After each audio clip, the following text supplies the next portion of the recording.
The BBC introducing Artist of the Week. Music this week then from a singer-songwriter who moved to Malvern 25 years ago and has been playing at dementia homes and also raising money for St Richard's Hospice.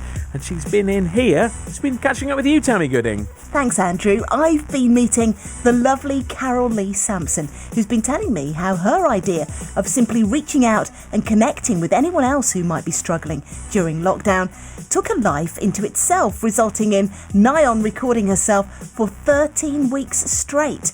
And what's more, she's turned those live, stripped-back recordings into an album. She's from Malvern and for a time used to run the music events at the Lamb, but she told me she's originally from the Channel Islands. I asked her what made her move. I came over with a chap called Sammy Southall, and he was on Radio Wyvern. Oh my word, how about that? And how long ago was that? How many years ago? It was back in 1982. I'm really old, Tammy, Get really out old. to town, and here you are, for the love of a radio DJ in Worcestershire. Beautiful, scenic Malvern as well, which is a lovely, lovely part of the world. And I know that you used to run music nights at the Lamb in West Malvern. Did you enjoy those? Were they well attended? A good music scene in Malvern? Malvern has been, up to now, a really good music scene. It just seems to draw creative people. There's something about the hills, I think it just draws people. Of course, Elgar was living around here, so he was inspired greatly by it. So yeah, I think it's still happening. Who lifts my head and tells me to look high, keep looking high.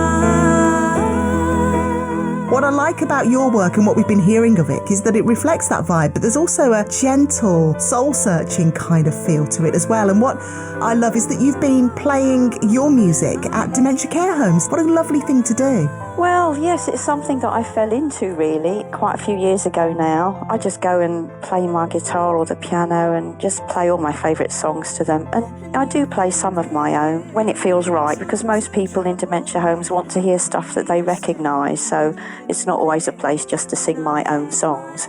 But of course, in the last 4 months, I've not been anywhere. I've really missed them, and it's, tragic, really. I think anyone as a performer, any creative tends to give, because whatever it is, whether it's painting or music or writing, people take something from that. And aside from you giving artistically, you also raise funds for St Richard's Hospice as well, don't you? For about 3 Christmases, I did a charity EP because I lost my best friend to cancer, and it was so awful that I wanted to give something back to the hospice where she had been. It's great because it's an easy way to raise money, really, just making a CD. It's easy for me. I just love being able to use my music to do good. Lights will guide you home and ignite your bones, and I will try to fix you. I think as a musician, sometimes when we're younger, you want to be a certain way and be like this superstar, and you try and become like that. But you get to a stage in life where you think, Carol, just what are you good at? What do you excel in? What do you love doing the most? Just do that rather than try and be something that you're not.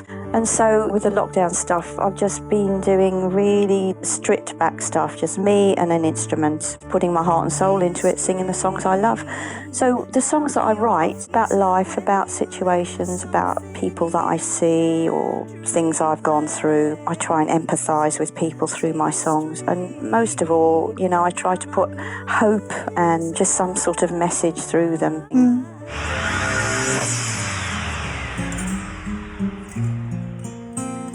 Since you went away. On the 22nd of March, I sat down in my music room and I thought, I'm going to video myself singing one of my favourite little songs, just as practice really, to see how it comes out. So I did the one song and I thought I'll be brave and upload it to Facebook, see if I get any comments or if anyone likes it. And I got quite a few people responding, and I just found myself saying, without even thinking about it really, I might do a few more of these if anyone's interested, and maybe I can take some requests. So that was it. From then on, I started getting these requests, and I found myself every day doing a live song. I was learning some songs that I didn't know that people had requested, and it was a mixture of my own songs, beautiful covers that I absolutely love, classic old songs, and then some spiritual songs as well. So I mixed it up a little bit because I didn't want to put people off that necessarily didn't have a faith or anything. It just carried on and on and on and on. So it ended up about 12 or 13 weeks of doing this, with the odd exception of one night I was just too knackered, or I had hay fever and I couldn't sing.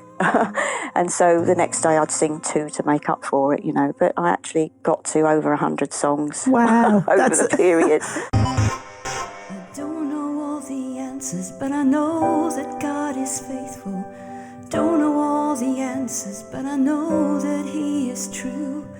Now making these live recordings available to download, the first of 2 volumes out. You must be really pleased with that. I'm so pleased because, like I say, it wasn't anything I was planning on doing. And then suddenly I've got like an album. It's like, okay. And this album is like totally different to anything that I've done. Obviously, I've never really recorded covers before, but these are just such beautiful songs that I've always loved. Some pretty interesting ones as well. My friend wanted me to do a version of Wish You Were Here by Pink Floyd. Oh, wow. I thought, well, that's going to be challenging.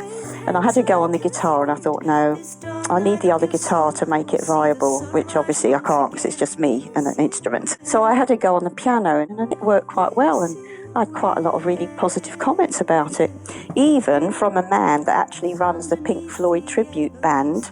He actually came on and said, that's a really nice version, Carol. So I really took a great delight in that compliment from David Power, who's a lovely man.